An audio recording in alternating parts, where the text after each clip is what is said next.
Welcome back to प्रोजेक्टो। हम लोग जो है आज जो है वेरिएबल को पढ़ने वाले हैं एकदम डिटेल में। वेरिएबल्स एंड कीवर्ड्स क्या होते हैं सी प्रोग्रामिंग लैंग्वेज के अंदर।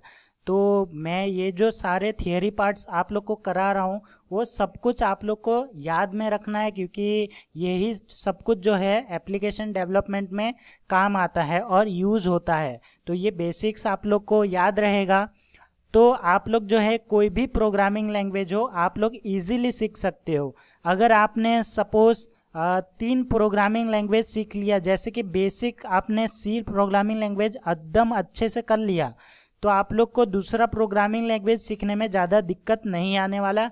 आप लोग का एक दिन में भी सीख सकते हो दूसरा प्रोग्रामिंग लैंग्वेज। तो अगर आप लोग को बेसिक्स क्लियर है तो आप लोग जो है आगे बढ़ सकते हो बहुत ही ईजीली।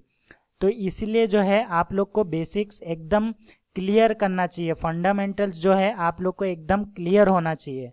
इसलिए मैं आप लोग को जो है बेसिक्स का पूरा डिटेल में आप लोग को बताने वाला हूँ।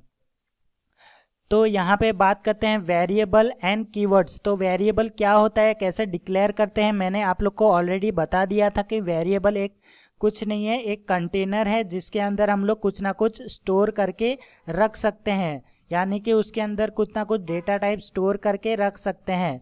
तो यहाँ पे भी इस डेफिनेशन को आप लोग पढ़ सकते हो। यहाँ पे लिखा है a variable in simple term is a storage place which has some memory allocated to it. यानी कि वेरिएबल जो है एक सिंपल टर्म में देखा जाए तो एक स्टोरेज है। यानी कि स्टोरेज क्या होता है, स्टोरेज यानी कि उसके अंदर कुछ ना कुछ हम लोग स्टोर करके रख सकते हैं। यानी कि जो वेरिएबल है उसके अंदर हम लोग अगर टेक्निकल पॉइंट ऑफ व्यू से देखें तो उसके अंदर हम लोग कुछ ना कुछ मेमोरी को एलोकेट कर सकते हैं। Basically a variable use to store some form of data. तो वेरिएबल जो है कुछ डेटा को स्टोर करने का काम करता है अलग अलग फॉर्म्स के। तो अलग अलग फॉर्म्स के मतलब अलग अलग डिफरेंट डेटा टाइप, जैसे कि इंट हो गया, बुलियन हो गया, फिर फ्लोट हो गया, डबल हो गया, ये सारे अलग अलग डेटा टाइप्स हैं और अलग अलग फॉर्म्स में है। ठीक है, तो ये सारा कुछ वेरिएबल के अंदर ही स्टोर होता है और कर सकते हैं। उसके बाद आता है different types of variables require different amount of memory. तो यहाँ पे इस लाइन का मतलब ये है कि हम लोग के पास बहुत सारे different types of data types होते हैं, लेकिन सबके अलग अलग होते हैं मेमोरी।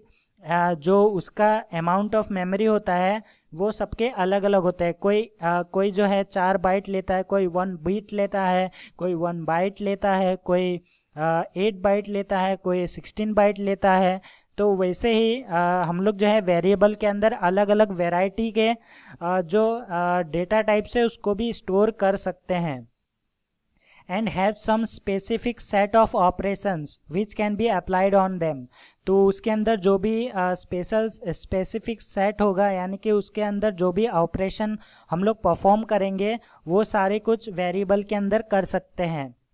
उसके बाद नेक्स्ट बात करते हैं वेरिएबल डिक्लेरेशन, जो कि मैंने ऑलरेडी आप लोग को बता दिया है। सबसे पहले आप लोग को वेरिएबल का नाम देना है, यानी कि उसका टाइप देना है, उसके बाद उसका वेरिएबल का नाम देना है। तो ये आप लोग को याद रखना है डिक्लेरेशन के टाइम पे। और अगर आप लोग को मल्टीपल वेरिएबल्स को देना है तो आप लोग को क्या करना पड़ेगा, सबसे पहले डेटा टाइप देना पड़ेगा। उसके बाद यहाँ पे मैं सबसे पहले तो यहाँ पे मैं लेज़र कर लेता हूँ। ओके, तो यहाँ पे अभी देख सकते हो। उसके बाद अगर आप लोग को मल्टीपल वेरिएबल्स करना है तो यहाँ पे उसका डेटा टाइप देना पड़ेगा। उसके बाद वेरिएबल 1 का नाम, फिर कॉमा दे के वेरिएबल 2 का नाम, फिर कॉमा दे के 3 का नाम। ऐसे जितने चाहे उतने एक ही अगर डेटा टाइप है तो आप लोग वेरिएबल को दे सकते हो। ये सारा चीज़ हम लोग प्रैक्टिकल में देखेंगे। उसके बाद हम लोग नेक्स्ट बात करते हैं इसका सिंटैक्स। तो ये आप लोग देख सकते हो, ये सिंगल वेरिएबल के लिए है। यहाँ पे लिया है डेटा टाइप हम लोग ने इंट, और उसके बाद हम लोग ने लिया है var1 करके, यानी कि वेरिएबल 1 का नेम। उसके बाद ये है नेक्स्ट जो है हमारा इंट डेटा टाइप, और ये है हमारा मल्टीपल वेरिएबल्स। तो यहाँ पे हम लोग ने 1 2 3 लिया है, तो 3 वेरिएबल्स लिया है, ऐसा डिक्लेयर किया जाता है। तो आई होप कि आप लोग को ये पूरा अच्छे से आ गया होगा कि वेरिएबल को कैसे डिक्लेयर करना है।